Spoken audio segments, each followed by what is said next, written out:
Buenas tardes. Vamos a proceder a la última conferencia del día. Un día intenso, está muy concentrado, pero cambiamos un poco el tono del contenido en cierto modo. Aunque todos los aspectos están interrelacionados, pero ahora vamos a tratar los desafíos éticos y jurídicos de la tecnología, la robótica y los nuevos conocimientos. Este es un aspecto que nos parecía también interesante abordar para completar otras dimensiones que hemos tratado en estos 2 días. Dimensión económica, fundamentalmente la antropología, la dimensión moral y ahora, en cierto modo, un análisis jurídico, ético, que vendrá bien para un campo tan de avanzadilla. Para poder exponernos esta visión jurídico-ética, estará con nosotros Jesús Abezuela. Jesús Abezuela es letrado del Consejo de Estado, es doctor en Derecho por la Universidad Rey Juan Carlos, profesor de Derecho en el Centro Universitario Villanova, adscrito a la Universidad Complutense de Madrid. Es también árbitro de la Corte Civil y Mercantil de Arbitraje, académico correspondiente de la Real Academia de Jurisprudencia y Legislación y juez del Tribunal Administrativo del Deporte. Esta es la última vocación que le ha surgido, que no es fácil ni sencilla. Es autor de numerosas monografías, artículos, ponente en muchas conferencias y seminarios y en la actualidad desempeña también, y en el marco de esta casa, es director general de esta fundación desde hace unos meses, ¿verdad? Desde el mes de abril. Pues bien, en un tema en el que realmente hay mucho que contar, Jesús, tienes la palabra. Pues muchísimas gracias. En primer lugar, quisiera manifestarles el honor que supone para mí la sugerencia que se me hizo para que pronunciara esta conferencia en un curso que acumula ya pues una gran experiencia, un gran reconocimiento y bueno, pues como se ha podido comprobar con ponentes como los que he tenido el placer de presentar en la mesa anterior. Dicho esto, también es una consecuencia inevitable dar las gracias al director de este curso, a Fernando Fuentes, que tengo el honor pues, de que me acompañe en esta mesa y también, por supuesto, agradecer al secretario general de la Conferencia Episcopal que se encuentra entre nosotros. Por mi parte, lo primero de todo es pedirles disculpas porque quizás ya lo apuntaba Fernando en la presentación. Esta es una conferencia que se sale un poco del marco y del contexto en el que se está tratando. No es una conferencia desde un punto de vista filosófico, sino que aquí voy a actuar, si me permiten, con el gorro de letrado del Consejo de Estado y, por tanto, de algunas de las deficiencias que vemos en el ordenamiento jurídico, de cuáles son algunas de las lagunas que se producen en el Estado, en el derecho y, sobre todo, los desafíos y los retos ético-jurídicos que tenemos en nuestro Estado sobre esta cuestión que nos ocupa. El 12 de enero de este año, y con motivo de mi incorporación, como apuntaba Fernando, en la Real Academia de Jurisprudencia y Legislación, pronuncié un discurso cuyo comienzo me van a dejar que repita porque es la introducción que quiero dar a la conferencia que ahora me ocupa. Empecé así. Un día como hoy, del año 1934, el médico y científico don Santiago Ramón y Cajal pasaba revista, por emplear sus propios términos, a su vida, a sus recuerdos, a sus memorias, en un libro que se publicaría unos meses después, titulado El mundo visto a los 80 años. Comenzaba haciendo una alusión, el médico Ramón y Cajal, en su prólogo, de que en las últimas décadas, pese a guerras monstruosas y a nacionalismos exasperados, la humanidad civilizada había progresado más en el terreno de la ciencia y de sus aplicaciones a la vida que durante todos los siglos precedentes. No comparto, pues, decía, el juicio pesimista de Spengler sobre la decadencia de Occidente. Sin embargo, este propósito de optimismo que destilaba en sus primeras páginas de este libro con otras reflexiones chocaban con algunos párrafos de luego lo que era el texto de su obra. Y en concreto el capítulo 8 lo titulaba Delirio de la velocidad y decía así exactamente: ¿Cómo añoramos los jubilados Aquella dichosa edad en que viajando ya en corcel, ya en carro, ora en galera acelerada, explorábamos el terreno, nos extasiábamos ante los paisajes pintorescos, respirábamos la atmósfera fragrante de bosques y huertas, descansábamos en bulliciosas posadas. Todo esto pasó a la historia, decía Ramón y Cajal. Los ingenuos no podían soportar tanta lentitud e inventaron para remediarla artefactos como la locomotora. Desde entonces, tiempo y espacio nos impacientan y atosigan. Llegar lo antes posible donde nadie nos espera, ignorar el camino, convivir en unos mismos vagones con unos señores displicentes, hoscos y comodones, condenarse al silencio durante largas horas. Y no digamos, por ejemplo, el invento del aeroplano homicida, decía. Unos americanos, esos hermanos Wright, los franceses después, han lanzado un nuevo juguete peligrosísimo, el aeroplano. Audaz y temerario en la guerra es casi tan temible en la paz. No conozco ningún aviador activo que haya alcanzado la cincuentena. ¿Y qué me dicen del automóvil, que ha producido efectos morales inesperados en las grandes urbes? De hecho, el callejeo indolente y el piropo gentil a las buenas mozas han quedado ya suprimidos. Mujeres y hombres cuidan vigilantes de resguardar sus palmitos del ataque de los brutales caballos mecánicos. Pasmados quedarían Fígaro, Moratino, Mesonero romanos si resucitaran y vieran las alegres calzadas de San Jerónimo y Alcalá, la Puerta del Sol y la Calle Mayor, antaño embellecidas por el garbo y gracejo de Manolas y las madrigales de poetas, señoritos y chisperos, convertidas hoy en pistas de carretas. Y rugirían también de indignación al enterarse de los 4, 6 o incluso alguno más accidentes cotidianos de la moderna locomoción. Pobres niños, pobres ancianos, pobres distraídos, víctimas propiciatorias del progreso y de la velocidad inútil. Embrujada por el demonio de la velocidad, la vida ha perdido todo el valor.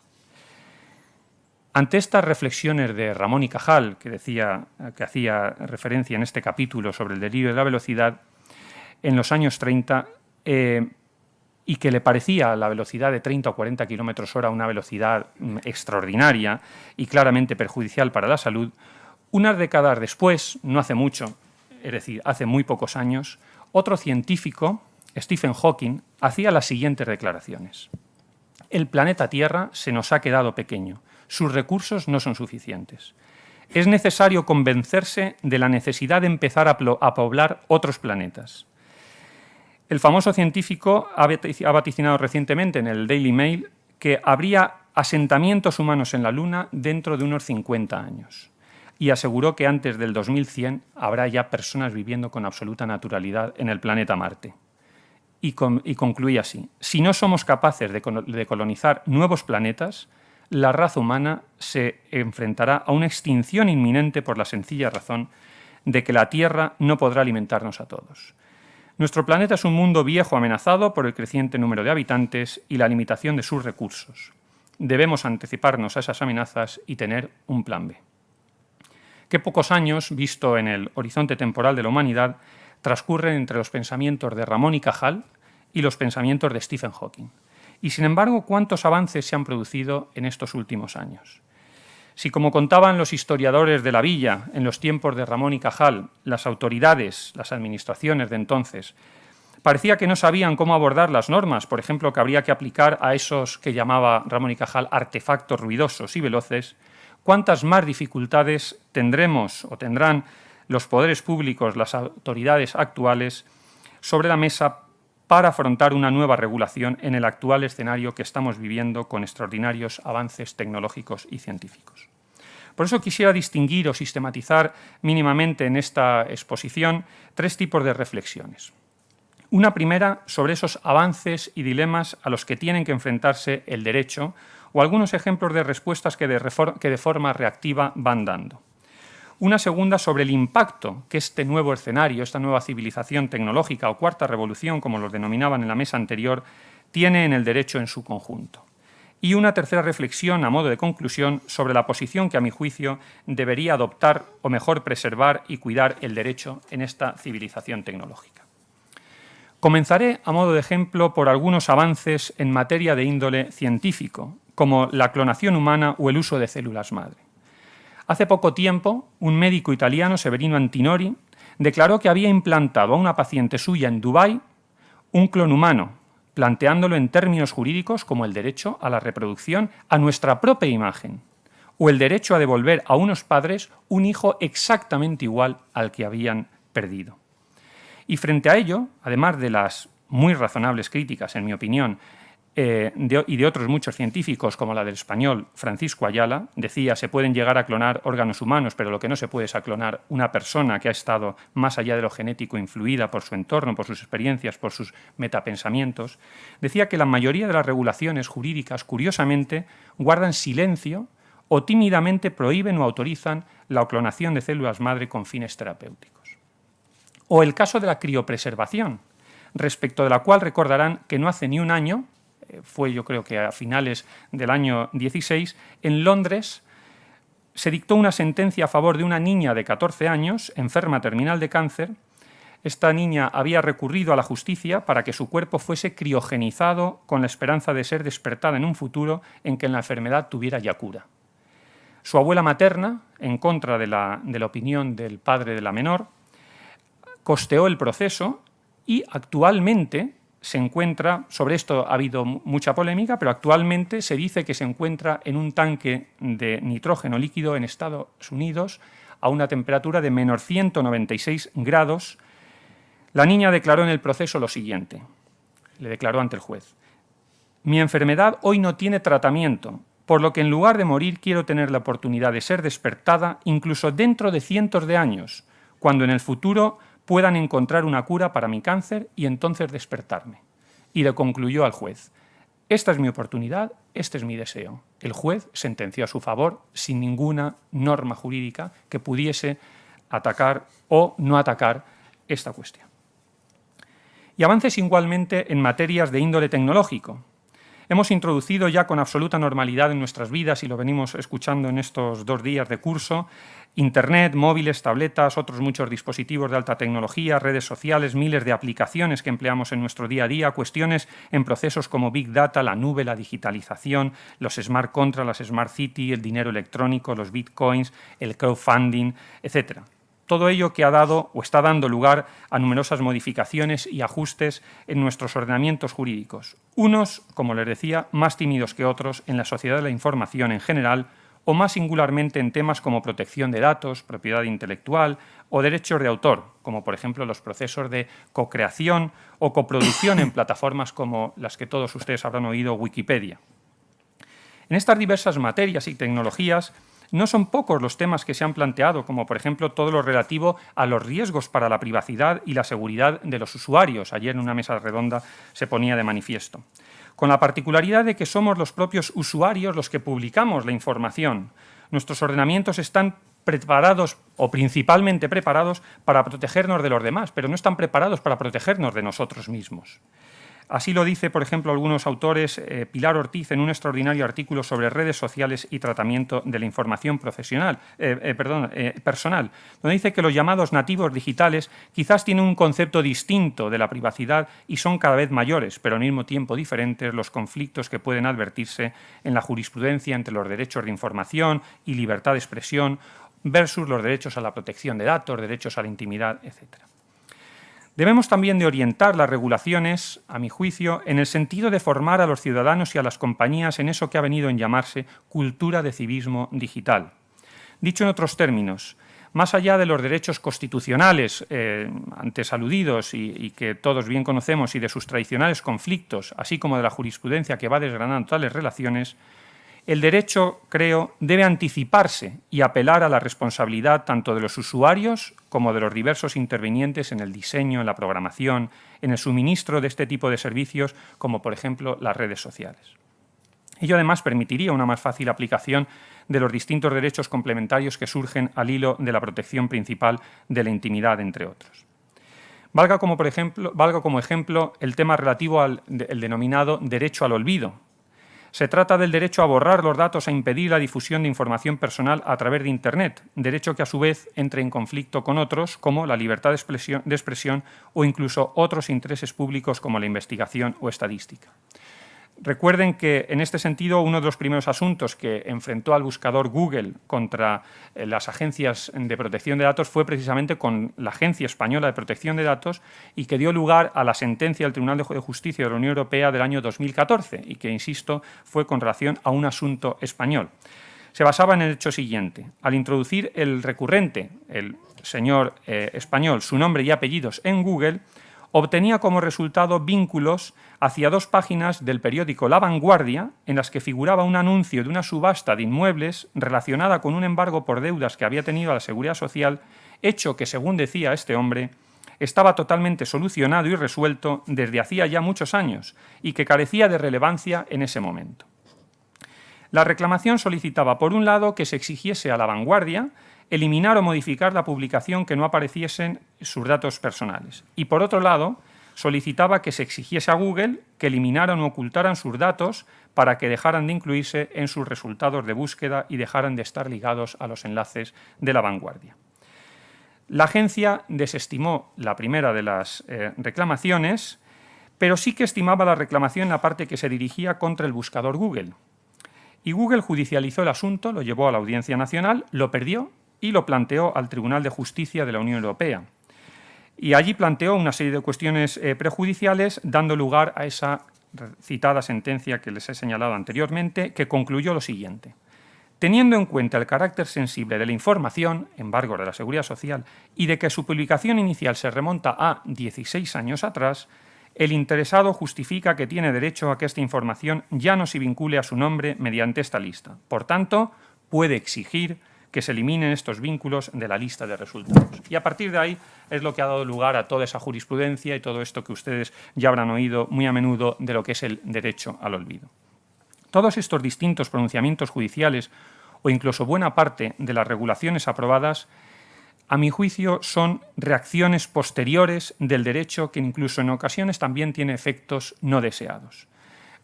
Recuerden el llamado efecto Streisand. El nombre tiene su origen como consecuencia de un incidente donde la conocida actriz norteamericana, Barbara Streisand, había denunciado al fotógrafo Adelman y a una página de fotografías exigiendo que se retirase de una foto aérea de su casa de una publicidad que contenía imágenes de la costa californiana. Pues bien, hasta ese momento nadie sabía dónde vivía Barbara Streisand, pero a partir de esa denuncia que tuvo efectos en Internet, todo el mundo acabó sabiendo dónde tenía Barbara Streisand la casa, con lo cual el efecto fue totalmente el no deseado por la actriz. Además de estas cuestiones de orden digital, también en el campo tecnológico hemos tenido la oportunidad de conocer en los últimos tiempos otros avances que plantean no pocos desafíos jurídicos. Me permitiría preguntarles si ustedes han oído hablar de 3 singulares trabajadores contratados en el año 15 y 16, en los 2 años anteriores. Uno se llama Ross Getz, otro Paper y otro Ambot. El primero es un abogado norteamericano, el segundo es un profesor de Japón y el tercero es un vigilante de seguridad en China. Todos ellos con una estatura media normal y peso del entorno, pues como yo, unos 80 kilos, 75-80 kilos. Me dirán ustedes que nada de particular hasta ese momento, ¿no? Pues 3 trabajadores más, como miles de trabajadores. Todo ello si no fuese porque los 3 tienen una característica común. Los 3 son robots. El abogado, por identificarlo de algún modo, ha sido contratado por una conocida, y digo bien, ha sido contratado por una conocida firma norteamericana, Baker Hostetler, en el departamento de lo que allí llaman litigation, vamos, el departamento procesal, los que hacen las demandas. Uno de los socios del despacho me decía hace un tiempo que, a diferencia de los buscadores tradicionales de jurisprudencia o de legislación, eso que los abogados utilizamos pues, para buscar sentencias a través de Internet, este robot no hace eso, este robot directamente hace la demanda. Un cliente se sienta delante del robot y el robot acaba redactando la demanda. El socio me decía que Ross convive con ellos como un abogado más, ocupa un puesto de trabajo 4 mesas más allá de donde él trabaja. Con la única diferencia, esa es la única diferencia que me apuntaba, dice, no le he visto todavía ir a la máquina a sacar agua ni a por un sándwich. Es la única diferencia que veo con los demás. La robótica está, en definitiva, ampliando su campo a muy diversas funciones, además de las tradicionales con las que ya se ha iniciado, como facilitar el trabajo en tareas domésticas, en el cuidado de personas, en el campo de la seguridad o mejorar la destreza humana en intervenciones quirúrgicas, etc. Al igual que ocurre con las investigaciones científicas, las tecnológicas, y en particular la robótica, la nanotecnología, interfaces cerebro-ordenador, en cuanto a tecnología basada en la adquisición de ondas cerebrales para luego ser procesadas o interpretadas por un ordenador, todo ello plantea numerosas cuestiones jurídicas no afrontadas. Aspectos como, por ejemplo, la capacidad autómata de estas máquinas, en cuanto adoptan actuaciones inicialmente no programadas basadas en su propio aprendizaje o en experiencias. Las invenciones realizadas por ellos mismos, es decir, pueden ser creadores, una máquina, pueden ser inventores sobre la base de un proceso autómata. La cuestión de la personalidad o la responsabilidad de sus actos, que algunos están esbozando en línea con el tradicional debate que hace algunos años se planteó de la responsabilidad de las personas jurídicas, como por ejemplo la planteada en la Unión Europea también sobre el pago de impuestos de estas personas. ¿Deben pagar impuestos estas personas electrónicas? O en España, por ejemplo, se está planteando ya también, a raíz del debate de la Unión Europea por los sindicatos, sobre la posible cotización a la seguridad social de los robots. ¿Deben cotizar a la seguridad social o no? Al margen de algunas cuestiones que se han planteado en la mesa redonda anterior sobre los porcentajes, Forrester, por ejemplo, dice que solo dentro de 2 años, o sea, más allá de la cuestión que usted planteaba, solo dentro de 2 años el 25% de los puestos de trabajo ya pueden ser sustituidos por estos, llámenlo como quieran, cojamos la frase de Ramón y Cajal, artefactos. Obviamente no es mi pretensión esta tarde dar soluciones a tales dilemas, sino formular humildemente algunas reflexiones jurídicas sobre esta nueva civilización tecnológica desde este punto de vista jurídico y ético. Teniendo en cuenta la vertiginosa velocidad con la que se está avanzando, debemos cuando menos plantearnos desde ya debates jurídicos, éticos sobre los nuevos retos legales que se nos avecinan a todos y no solo a los que hacemos el derecho. La denominada, aquí se hablaba antes de cuarta revolución digital o tecnológica, ha favorecido una nueva era de globalización o, en términos del sociólogo brasileño Octavio Giannini, una occidentalización de la sociedad. Sin embargo, si bien ese proceso de universalización ha tenido un claro reflejo en el ámbito de la estructura económica, las variaciones del Dow Jones en Manhattan tienen reflejo en el carnicero de la calle Ponzano, y igual que en numerosos usos y hábitos sociales, el vestido, la alimentación, no puede decirse lo mismo de las normas jurídicas, cuyos efectos han sido claramente desiguales. En unos casos, por la necesidad de una imbricación de sistemas conceptualmente diferentes. Ejemplos dentro de la propia normativa europea los encontramos entre los sistemas anglosajones y el sistema europeo, muy difícil de compatibilizar.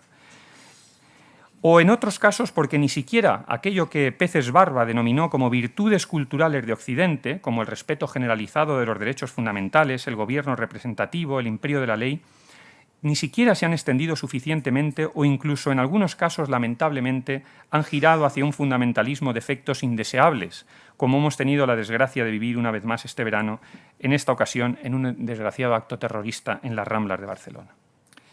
Sin embargo, y con ello doy paso a esta segunda idea que les planteaba, no puede negarse que esta revolución tecnológica ha venido a producir un nuevo impacto en el derecho, un nuevo impacto en el Estado, un nuevo impacto en nuestro ordenamiento jurídico, en sus distintas ramas y muy especialmente en los derechos humanos y en los derechos de participación política. La reflexión que quisiera formularles ahora en este punto no es tanto acerca de su impacto, sino en qué medida el derecho puede ayudar y orientar a la nueva civilización tecnológica que se configura. Conviene preguntarnos, en suma, si los avances tecnológicos están caminando de forma independiente y de espaldas a la cultura, a los derechos humanos, en definitiva a la estructura jurídica de una sociedad occidentalizada o globalizada, siendo aquellos cambios tecnológicos y científicos los que van a determinar los nuevos comportamientos del hombre. Esa sería la tesis del determinismo tecnológico, defendida por autores como McLuhan o Mesten en su obra The Role of the Technology in Society, o si por el contrario deberíamos plantearnos que los avances tecnológicos y científicos deben ser orientados y conducidos por criterios ético-jurídicos, por criterios culturales, donde el Estado, las normas, entre otros, las normas que nos damos entre todos, pueda dar cauce al vendaval tecnológico en el que estamos inmersos en defensa y protección de nuestros derechos subjetivos, de nuestros derechos humanos y bienes jurídicos. Autores como Finberg han defendido esta tesis en la obra Knowledge Management in the Digital Room. No se pretende con ello en absoluto adoptar una posición que desincentive la investigación tecnológica y científica, ni mucho menos, sino precisamente colaborar con ella en que sus avances, y cuantos más mejor, transcurran, eso sí, dentro de los cauces, valores y principios por todos deseados. Todas las constituciones de los países occidentales coinciden en que, como señala la nuestra en su artículo 44.2, los poderes públicos promoverán la investigación científica en beneficio del interés general. Así dice literalmente nuestro precepto constitucional. Claramente el derecho no se opone a un progreso científico y técnico cuyos efectos nadie niega, que generalmente han redundado en una mejora constante de las condiciones de vida de sus ciudadanos y en el desarrollo y enriquecimiento de las sociedades en las que se integra. Es más, ese progreso tecnológico, a mi entender, ha sido claramente incentivado de una forma u otra por las propias normas en muchas ocasiones y por los poderes públicos. Pero lo que sí debe valorarse es la posición que quiere adoptar el derecho y la ética en esa civilización tecnológica en la que ahora mismo nos encontramos inmersos. Creo que le corresponde al derecho, y el derecho, como la Iglesia somos todos, a orientar por un lado y establecer por otro un marco de seguridad, un marco de certidumbre. El principio de seguridad jurídica, que ha sido configurado como uno de los principios universalmente reconocidos en nuestra Constitución en el artículo 9.3, se basa en la certeza del derecho que ha sido publicado. Es el poder, es la administración, es el Estado, son las autoridades las que deben autorizar o no, permitir o no que se instale una determinada nueva tecnología, que se pretenda o que se realice o no una determinada actividad científica, una determinada actividad médica. ¿Y en qué términos y condiciones?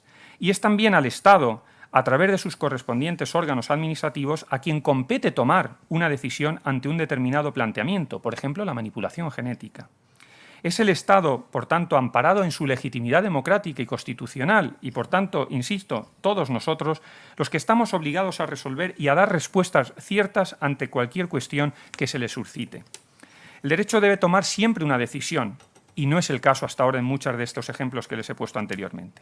Y ello sin perjuicio de que la evolución pueda demostrar en un futuro que a lo mejor no fue la decisión más acertada. Se han recogido por muchos autores cientos de ejemplos de resoluciones judiciales en las que pues se ha visto con posterioridad que no tenían razón de ser. Se cita, o citaba yo aquí, el caso de Charlie Chaplin, a quien el Tribunal de Apelación de California le atribuyó, sobre la base de una norma californiana, la paternidad de una niña, demostrándose muchos años más tarde, con un simple análisis de los grupos sanguíneos de los afectados, que todo había sido una invención de la madre. Y ahí lo dejo por no hablar del culebrón Dalí de este verano, ¿verdad? Siendo todo ello así, no habría apenas motivos para cuestionar la posición del derecho en los nuevos tiempos. Sin embargo, es bien visible cómo la ciencia y la tecnología están alcanzando un posicionamiento que ha dado lugar a lo que el conocido químico y Nobel Ilya Prigogine denominó el final de las certidumbres. Es un auténtico vendaval tecnocientífico el que nos envuelve a la sociedad, que acaba condicionando, sin darnos apenas cuenta, nuestros comportamientos, nuestro estilo de vida. Y pese a los muchos interrogantes que estos avances científicos y tecnológicos nos cuestionan, como hemos visto en los ejemplos anteriores sobre la clonación o la robótica, el derecho no tiene siempre una respuesta, ni tiene siempre capacidad siquiera de tomar una decisión. En este punto se ha de reconocer también que la complejidad científica y técnica que envuelve a esas materias y la vertiginosa velocidad a la que se producen los avances desbordan con mucho la capacidad de conocimiento del órgano político-jurídico que ha de tomar la decisión, y por tanto necesita la colaboración de la autoridad científica para que la ilumine en su decisión. La cuestión, por tanto, es hasta qué punto decide uno u otro poder. Uno, el legitimado democráticamente, el político, el jurídico, y otro, el poder tecnocientífico, el tecnócrata, como decía aquí esta mañana en la ponencia que nos ha dado el filósofo Herrero, legitimado como experto en la materia. Pero en todo caso, lo que creo que es meridianamente claro es que existe una tardía capacidad de respuesta del ordenamiento jurídico ante la rápida sucesión de escenarios tecnológicos. No se trata, como señalaba Esteve Pardo, de la clásica objeción que se le hace al derecho de que siempre camina por detrás de las situaciones, sino que la dinámica del desarrollo tecnológico que nos envuelve abre permanentemente escenarios en los que deben tomarse decisiones que ante la incapacidad de las instancias políticas y jurídicas acaban quedando bajo la órbita exclusiva de los expertos y de los técnicos. A primeros de este año 2017, falleció Bauman, el autor de la expresión modernidad líquida. Decía que en el mundo actual todas las ideas de felicidad terminan en una tienda.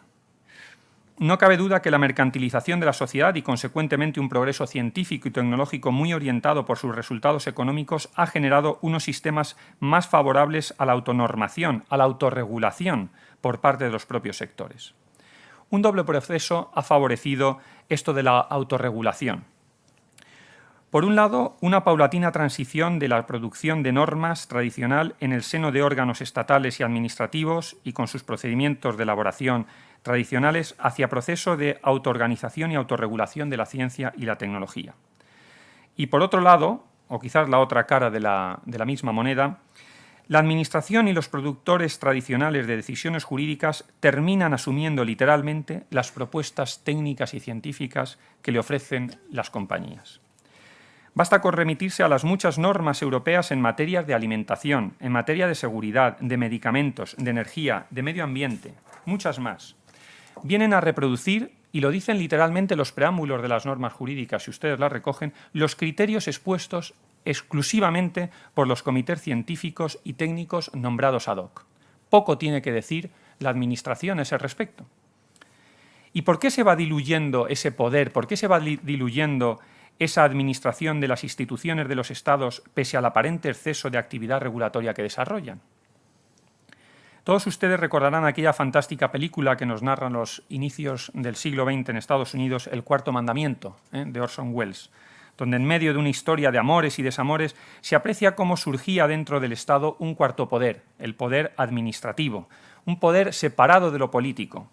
Surgió una administración robusta, neutral, apolítica, ejercida por expertos, a diferencia de la política que era la ejercida por los elegidos.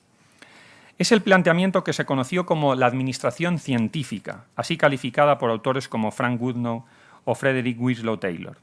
O como decía Max Weber, la administración significaba entonces dominación gracias al saber. Hoy, sin embargo, como ha dicho Canals en su obra El ejercicio por particulares de funciones de autoridad, el saber técnico y especializado, el conocimiento experto y la autoridad que del mismo pudiera derivarse se va poco a poco alejando de las estructuras del Estado, de esa administración sabia a la que se referían antes los autores americanos. En un ensayo sobre la sociedad neoliberal de Christian Label y Pierre Dardot, titulado La nueva razón del mundo, se da buena cuenta de esta transformación y de cómo se está instaurando un nuevo poder mundial que implica formas múltiples de concesión de autoridad al ciudadano y a las empresas privadas. Es lo que llaman cogobernanza público-privada de la política y del derecho.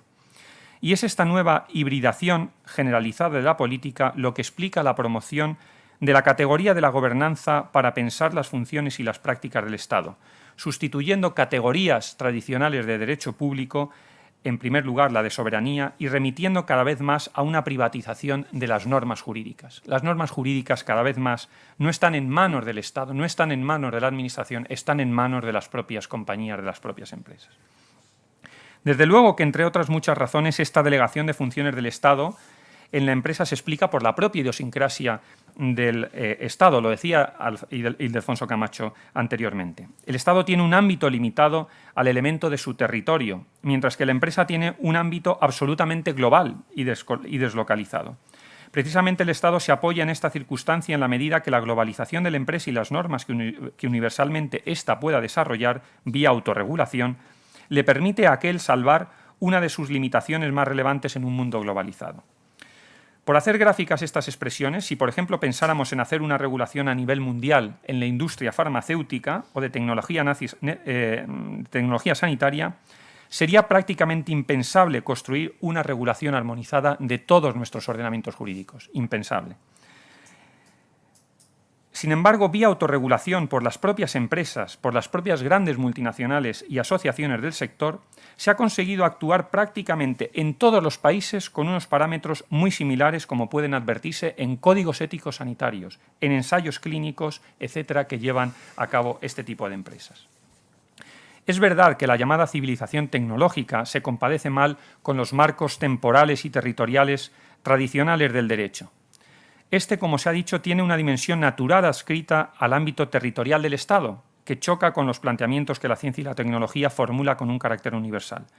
Y como algunos de estos ejemplos ponen también de manifiesto, las relaciones jurídicas y éticas que se derivan del nuevo orden mundial exigirían de una unificación y armonización de los diferentes países y una reconstrucción a partir de una concepción más universalista que evidentemente no siempre encaja con los conceptos de soberanía, con los conceptos de territorialidad. En este punto, algún autor como Nussbaum han abogado por una refundación del derecho internacional inspirado en los valores de cosmopolitismo orientado a la salvaguardia de los derechos humanos. igualmente también la dimensión temporal como espacio ordinario en el que se mueve el derecho se tambalea. Imagínense cuestiones tales como, por ejemplo, la biogenética cuyos efectos trascienden del entorno vital actual afectando a las futuras generaciones. ¿Cuántas dudas y cuán diferentes puntos de vista tendríamos todos nosotros sobre esa joven a la que les he hecho referencia anteriormente, donde el tribunal inglés le ha dado la razón para ser criogenizada y poder despertar dentro de más de 100 años, como ella misma pidió? Me remito aquí a la obra que esta mañana se citaba de Hans Jonas en su ensayo de una ética para la civilización tecnológica.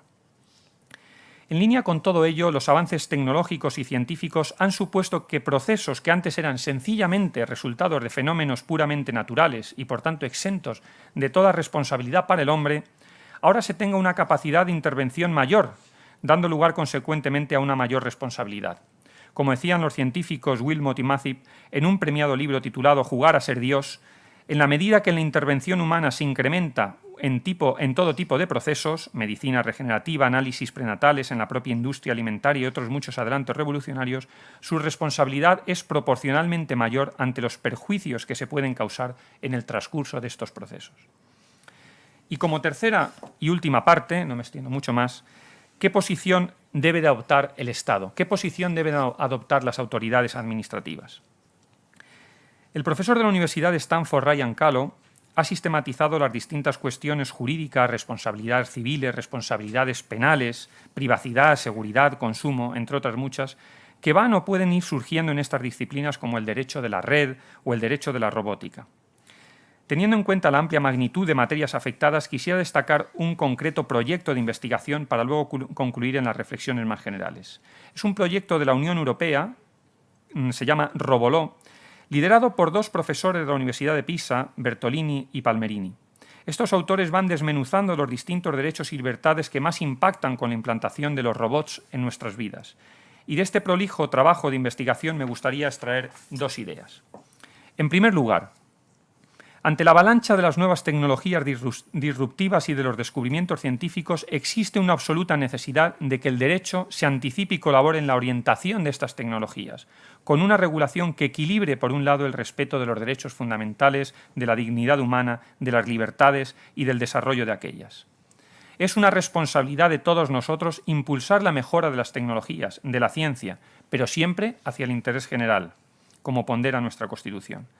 Una legislación que incentive, por ejemplo, la robótica en el campo del acompañamiento de personas con discapacidad o personas mayores cubre esa doble finalidad a la que me estoy refiriendo ante iniciativas más cuestionadas como los robots armados que han llevado a más de 1 millar de científicos a firmar un manifiesto reclamando precisamente a las instituciones una regulación de esas tecnologías que respete los derechos humanos, regulación que todavía no ha llegado.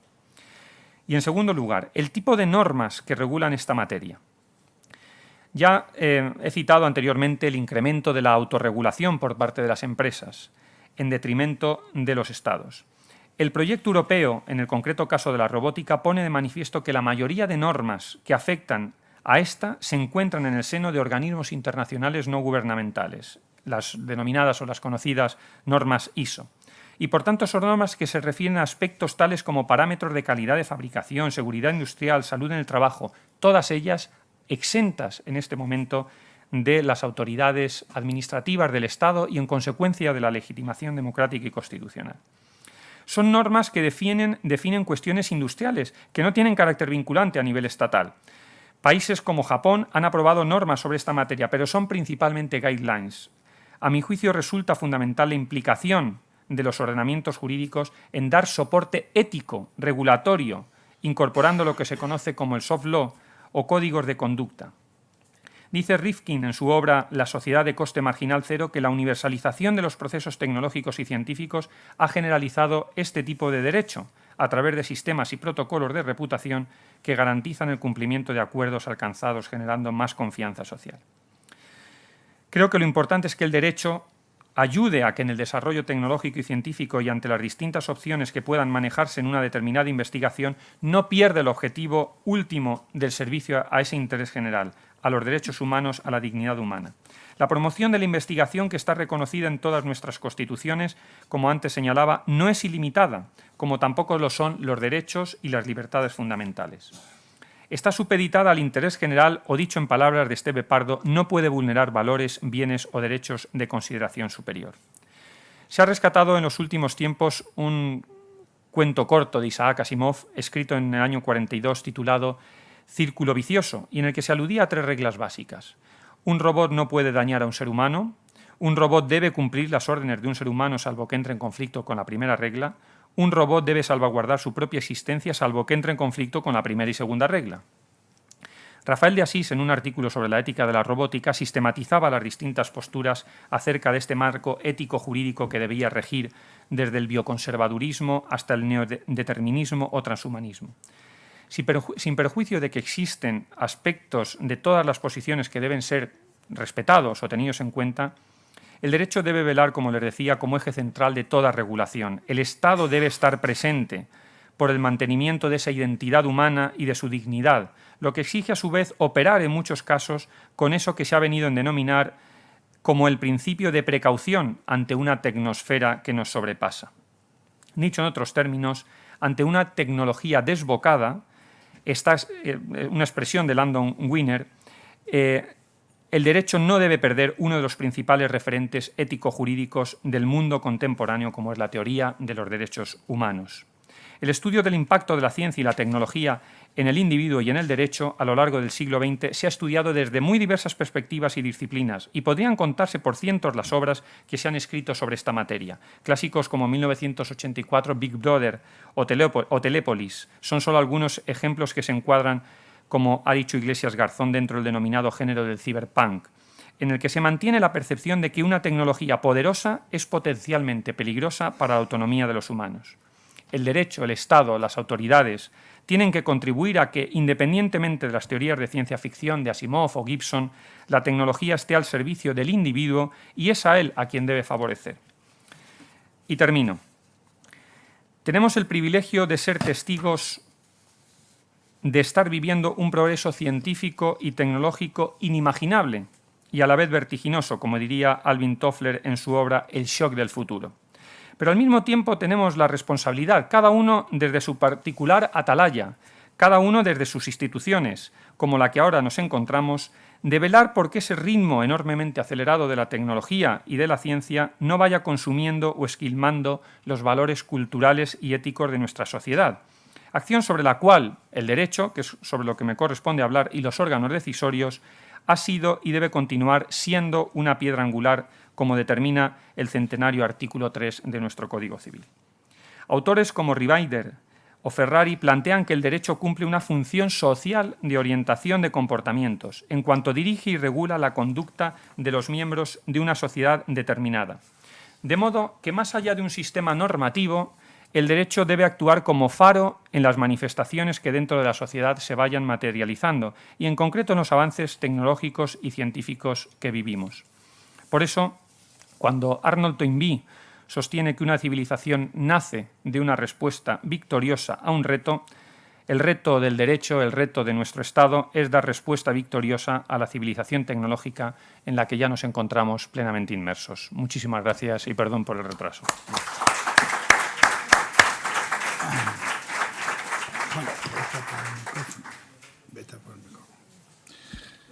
Bien, no sé qué sentimiento tendrán ante el planteamiento de Jesús de tantas puertas abiertas, ¿verdad? Que esto es mi sentimiento. Creo que están sin cerrar y que el deber ser pues es algo que se estima como una tarea del futuro, pero tanto por la mesa anterior y con esa incidencia de la globalización, en la incapacidad de los estados para poder incidir en el planteamiento que ha habido esta mañana cuando se ha hecho esa relación entre digital y mercado, entre digital y capital. Todo esto puede dar la impresión de que se nos escapa esta civilización tecnológica y suscita bastantes dudas. Y bueno, pues una perspectiva era la que veíamos ayer en la mesa redonda, de cómo hacer presente el mensaje evangelizador dentro de ese mundo, y otra perspectiva es lo que vemos hoy, que ciertamente pues tiene estos planteamientos tan dudosos. Bien, tenemos unos minutos para poder comentar. ¿Qué falta? ¿No está? Bueno, pues eso ha habido una desaparición. Alguien lo ha secuestrado dar las Bueno, horas en las que nos encontramos. Hacéis el favor de hablar un poquito alto porque hemos reducido el grupo, la extensión, y esto pues puede favorecer el intercambio. ¿Qué palabras, quién quiere intervenir para aportar o sugerir o pedir aclaración de... Sí. Sí. Ya hay un micrófono ahí. Yo trabajo en el departamento de compras de un hospital. El viernes, algo que dijo usted me recordó algo que me pasó el viernes. Intentábamos, mi jefe y yo... Gracias. Sí, se oye. Hacia arriba. Intentábamos, mi jefe y yo, convencer a un delegado de un laboratorio, de productos de laboratorio, de que estábamos dispuestos a pagarle si él, no por el producto que nos vendía, sino por el producto que había demostrado que funcionaba. Y él nos decía, evidentemente, que no. Yo hasta ahí no le he hecho nada en cara porque le estaba defendiendo su empresa. Pero su argumento se basaba en que la Asociación de Fabricantes de Productos de Laboratorio tenía una norma reguladora que decía que no se podía vender por determinación, es decir, por reactivo que había funcionado, sino por reactivos. Lo que nosotros le decíamos, que eso era una cosa que ellos habían cocinado ellos, se habían hecho y se habían arreglado. Usted antes hablaba de autorregulación, de las posibilidades que tenía. Yo, viendo aquel ejemplo pequeño de un hospital, que tampoco es muy grande, esa autorregulación no puede encubrir una protección de propios intereses. O incluso en el caso de que se pudiese ver desde un punto más positivo, no es una especie de neofeudalismo, donde los señores feudales de un determinado ámbito deciden las normas que gobiernan sus territorios y el rey, que es un primus inter pares, tiene que aceptarlas o si acaso convencerlos por las buenas de que no las hagan muy así. No es en el fondo una capitulación de la democracia ante los intereses más grandes o más pequeños. Esto tampoco era una asociación muy grande. Más grandes o más pequeños de intereses particulares. Sí, efectivamente coincide con el planteamiento que hacía. Al final es la autorregulación, son esas normas que se dan las propias compañías, las propias empresas en un determinado sector y por tanto obedecen evidentemente a unos intereses comerciales o intereses del sector o intereses que chocan por lo menos con los intereses generales que son los que el Estado y el derecho pone sobre la mesa en una norma jurídica. De ahí ese conflicto entre el poder legítimo democrático constitucional que les hablaba frente a la autorregulación o autonormación de la multinacional, ¿no? en su caso, ¿no? Lo cual no significa que en un determinado momento esa autorregulación sea o tenga que ser adoptada por el Estado, pues porque efectivamente coincida con el interés general, pero no siempre es el caso. Más preguntas. Tenéis menos dudas que yo. Sí.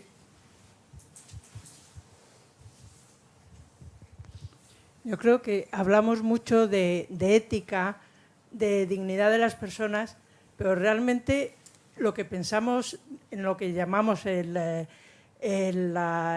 Occidente, pues no tiene nada que ver lo que es Japón, Corea, China, la India, los países musulmanes. Entonces, a ellos todo esto que decimos de la ética, la dignidad de las personas humanas, yo creo que les da exactamente igual. Entonces, todo este problema de limitar cosas en la tecnología, para ellos no existe.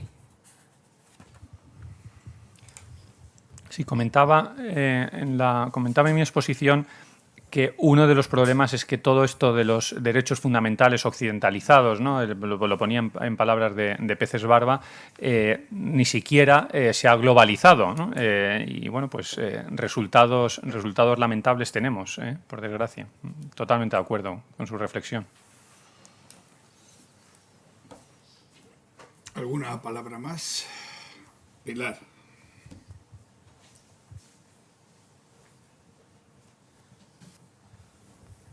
Muchas gracias.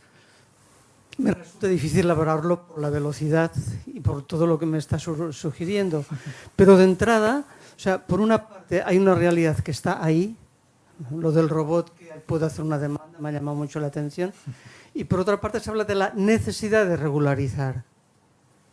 ¿Cuándo será un hecho? ¿O esos países, como por ejemplo, donde ya ese robot elabora una demanda y hay una regulación, o tampoco existe? No la hay. No la hay. O sea, una vez más, la realidad avanza por... Mucho más rápido de lo que Que la avanza la norma. norma. Es muy peligroso, ¿no?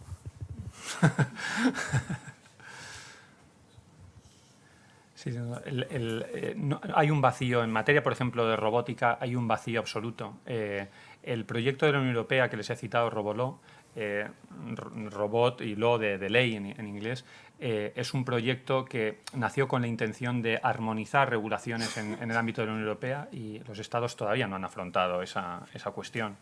Y lejos parece que está todavía de ello, ¿no? Yo una cuestión te preguntaría, Jesús. La actitud de los Estados ante este desafío es una actitud de dejar pasar, que la propia autorregulación vaya fluyendo. ¿Es una actitud de incapacidad o es, bueno, hay distintos acercamientos? Hay sectores que sí, hay sectores que no.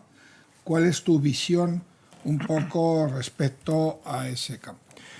Mi experiencia es que los sectores es un poco desigual, pero en general, de los estados lo que se desprende es una incapacidad. De los poderes administrativos, de los órganos administrativos, hay una incapacidad porque se ven abrumados por todo el espectro tecnológico.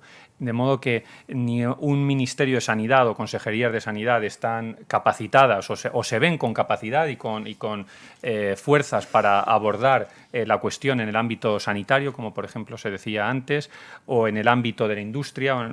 Los estados se ven superados por todo esto.